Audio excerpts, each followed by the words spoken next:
আসসালামু আলাইকুম। অনেকদিন পর চলে আসলাম একটি নতুন ভিডিও নিয়ে। আজকের ভিডিওতে অনেক ইন্টারেস্টিং কিছু হতে যাচ্ছে। তো আজকে আমি ভাবছিলাম কি করা যায়। পরে আমি যেটা পেলাম সেটা হচ্ছে এই যে একটা পেন্সিল ব্যাগ নিয়ে আসছি, কিন্তু এটা তো পেইন্ট করা।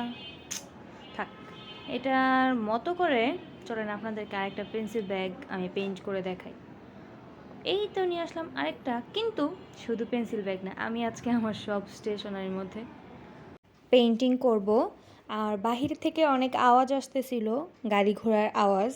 তো শহরের শব্দ দূষণ নিয়ে কথা বলে আর লাভ নেই। তো এটা বাদ দিয়ে আমরা চলেন সামনে আগাই। এই যে আমি ক্যালকুলেটর নিয়ে আসছি, তারপরে হচ্ছে পেন্সিল নিয়ে আসছি। ওই যে একটা টপার বানাইছিলাম, ওটা ছিঁড়ে গেছে, নষ্ট হয়ে গেছে।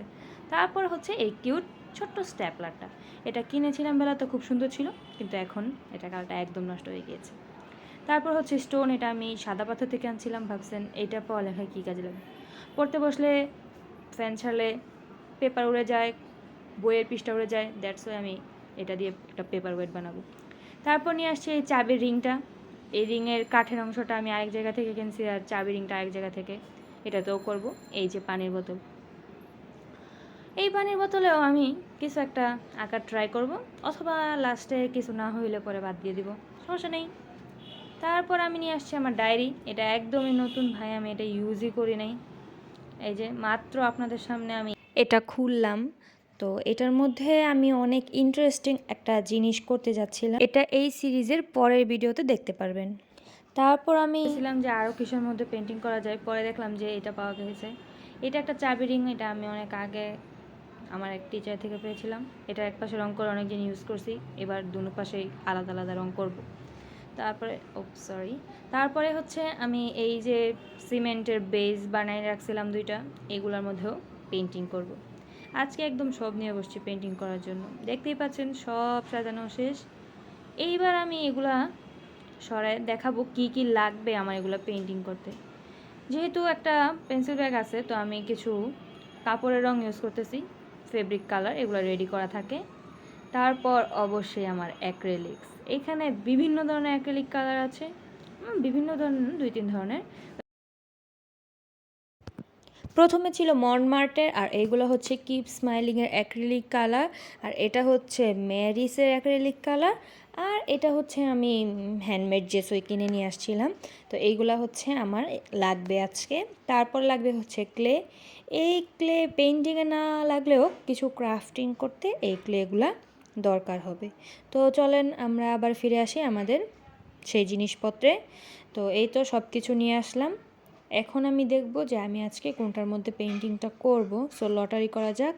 তো সুন্দর মতো আগে সব কিছু সাজিয়ে নিচ্ছি। ওই যে ক্লেটা লাগবে হচ্ছে পেন্সিলের টপার বানানোর জন্য, একটা বানায় রাখছি, নষ্ট হয়ে গিয়েছে, আবার বানাবো। ওকে, ব্যাগ পড়েছে।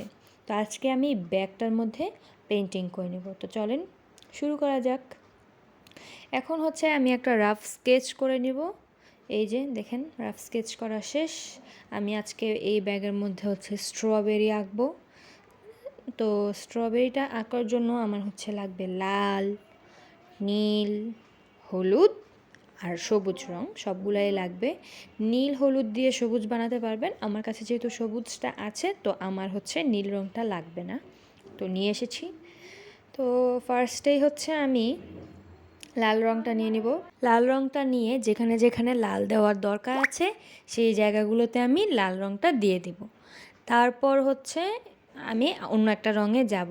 এভাবে ধাপে ধাপে রং করলে হয় কি, বারবার হচ্ছে ব্রাশটা ধোয়ার প্রয়োজন পড়ে না, আর রংটা সুন্দরভাবে করা যায়।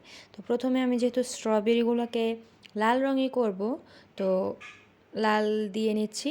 তো আমি সুন্দর করে 3টা স্ট্রবেরি এখানে এঁকে নিয়েছি, 3টা স্ট্রবেরি লাল রং করে নিব। তো এইখানে আমার আর লাল রঙের দরকার হবে না, শুধু স্ট্রবেরিতেই লাল রঙের দরকার হবে।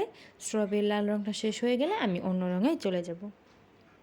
তো এতক্ষণ পর্যন্ত যদি কেউ আমার ভিডিওটি দেখে থাকেন এবং যদি ভালো লেগে থাকে, তাহলে আমার ভিডিওতে একটা লাইক করে দেবেন।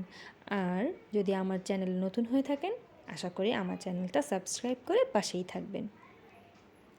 যে এই তো একের পর এক হচ্ছে আমি স্ট্রবেরিগুলো লাল রং করে নিচ্ছি। আমি একটু ডার্কের মধ্যে রেখেছি রংটা, ক্যামেরাতে হচ্ছে সাদা সাদা দেখা যাচ্ছে, মানে একটু লাইট লাগছে, বাট বাস্তবে রংটা আরও অনেকটা ডার্ক। তো আমি আমার স্কেচ অনুযায়ী একদম ছোট ছোট করে কোনাগুলো ঠিকঠাক করে সুন্দরভাবে হচ্ছে রংটা করে নিচ্ছি। আর এই ব্যাগটাও আমি নিজেই বানিয়ে নিয়েছি। এই ব্যাগ বানানোর টিউটোরিয়ালটা যদি আপনারা চান তাহলে আমাকে কমেন্ট করে জানাতে পারেন, তাহলে আমি মাপসহই এই ব্যাগটা তৈরি করার টিউটোরিয়ালটা আপনাদেরকে দিয়ে দেব। একদমই সহজ, তেমন কোনোই ঝামেলা নাই, তবুও মাপটা জানা থাকলে বানাতে একটু সুবিধা হয়। তারপর হচ্ছে এই যে জেসো বলেন আর সাদা রং বলেন, যাই বলেন, এইটা হচ্ছে সব কিছুরই কাজ করে। এটা দিয়ে আমি এই ফুলগুলোকে সাদা সাদা করে নিয়েছি। তারপর ফোনে স্টোরেজ না থাকার কারণে ভিডিওটা আর হয় নাই, তো আমি আর খেয়াল করি নাই। পরে হচ্ছে আমি আবার ভিডিও করেছি একদম শেষে।